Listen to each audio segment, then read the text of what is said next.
Good day guys, nice to have you here. Today we'll talk about some of the best picks for the month of July 2022. These heroes were based on official data from the developers, original server and advanced server updates, and also feedback from former and current Mythical Glory players. Also, these heroes are grouped according to their primary roles officially listed on the game, not the lanes or areas they are ideally played in.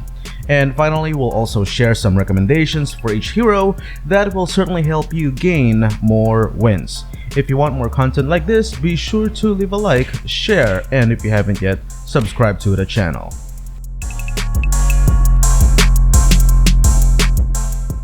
Akai might have received some nerfs, but that doesn't mean he will be worthless next month. What's good with Akai is he is equally good as a jungler, roaming support, and an XP laner. I suggest mastering his second skill first because of its spam ability, and make sure to avoid enemy heroes that can cast Morph or Suppression such as Nana, Kaja, and Franco because those control effects can prevent Akai's ultimate from being activated.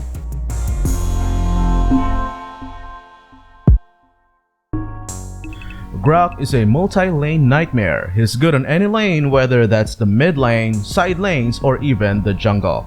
He's very difficult to deal with because of his passive, which allows him to absorb crowd control effects, which helps him charge up his first skill, which deals tremendous damage. As I said earlier, he can be very effective on any lane. However, because of his powerful skill set, I strongly recommend playing him as a roaming support, mid laner, or jungler in order for him to help his teammates better or more, especially on the early game. Franco is currently the only tank with a control effect that completely stops an enemy hero. Franco's ultimate can disable everything and even prevents cleansing abilities from dispelling the control effect. This makes Franco effective in completely stopping any attacker or unwary enemy passing by.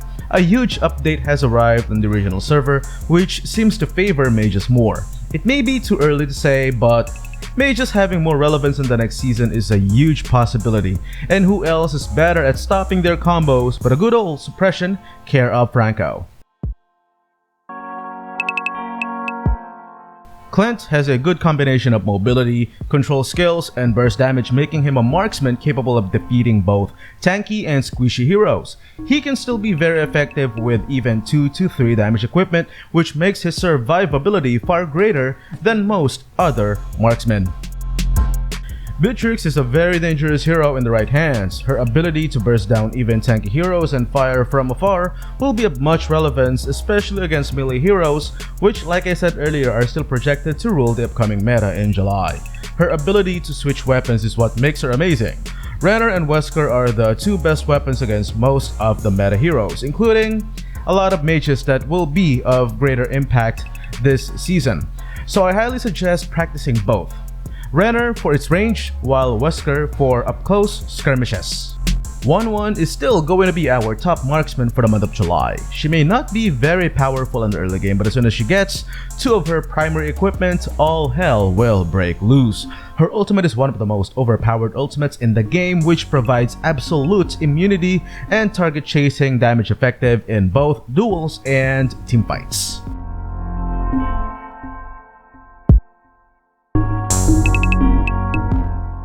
Balmond will see his place once again in the meta next month. Due to the adjustments to the jungle, it'll be easier for him to reach his power spike, thus making it difficult for a lot of heroes. His second skill will prove useful in any situation.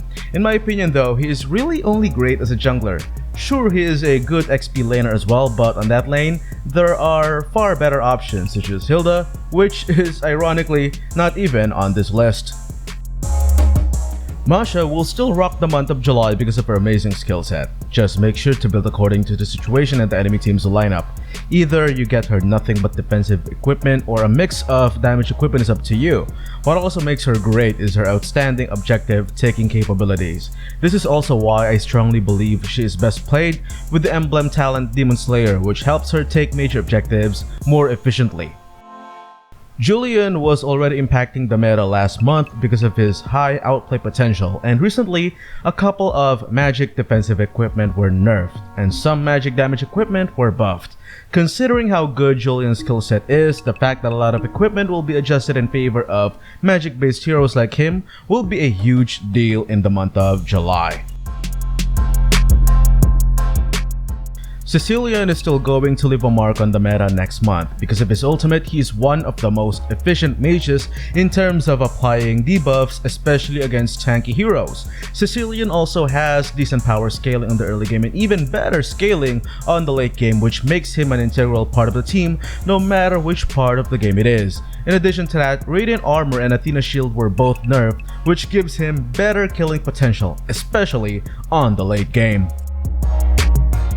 Savior is a very powerful glass cannon, not only because of his damage output, but also his range and control abilities. Be careful when playing him since he is extremely squishy. Try your best to also remain hidden in the map and only come out when absolutely necessary, such as to get last hits or to join team fights. In order to maximize his full potential, above average map awareness is key.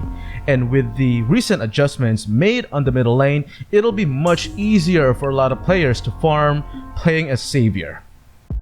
Valentina will still be a feared part of the meta in July. Her abilities to counter or nullify most other heroes' abilities have been and will always be superb. She adapts well against most any lineup and works great both as an XP laner and a mid laner.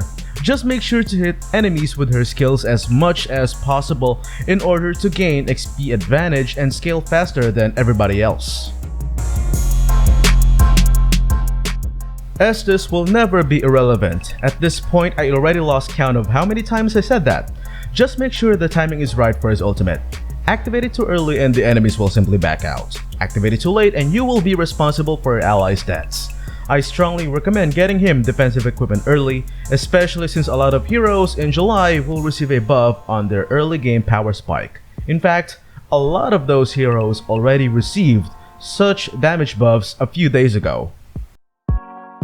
Angela, in my opinion, will be a perfect support for the month of July still. She complements most if not all hero types and can really turn the tides of battle as long as played by someone with good map awareness. While it's true a lot of battle spells work well for her, I strongly suggest Sprint or Flicker instead. It acts both as an offensive and defensive battle spell. Faramis recently received a revamp which gave him more flexibility, mobility, controllability, and utility, and a lot more other TEs. As of now, I consider him as a true support in every shape and form. His ultimate prevents himself and his allies' deaths, which creates a very unfair advantage against the enemies. I strongly believe he will be one of the most banned heroes in July 2022. I mean, just imagine giving your allies and yourself a one-time immortality. See? Another T. Anyway, I choose that over any type of healing ability. Damn, what's wrong with me? Natalia is amazing as both a jungler and aggressive roamer, and with the recent update, which is aimed at getting more participation from mages, a reliable silencer will be a necessity.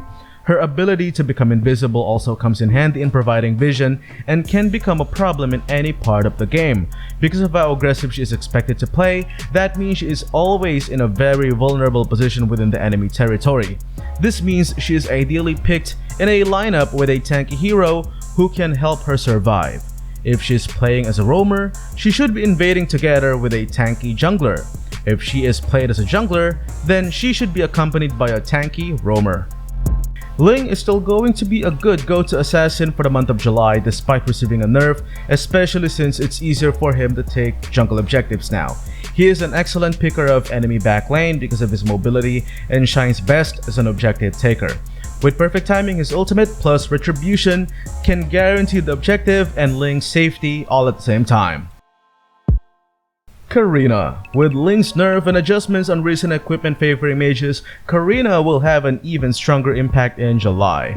Whether you build her with high defensive stats or a mix of both defense and magic power, or as a burst mage assassin, she will be one of the go-to junglers and can really impact the battle regardless of how low or high your rank is. There you go, those are the heroes that I think will leave a mark next month. What do you think? If you were to replace some of the heroes here, who would it be and who will you replace it with? Leave your thoughts in the comment section below, and again, if you haven't yet, don't forget to hit like, share, and subscribe to the channel. Stay safe everyone. Peace.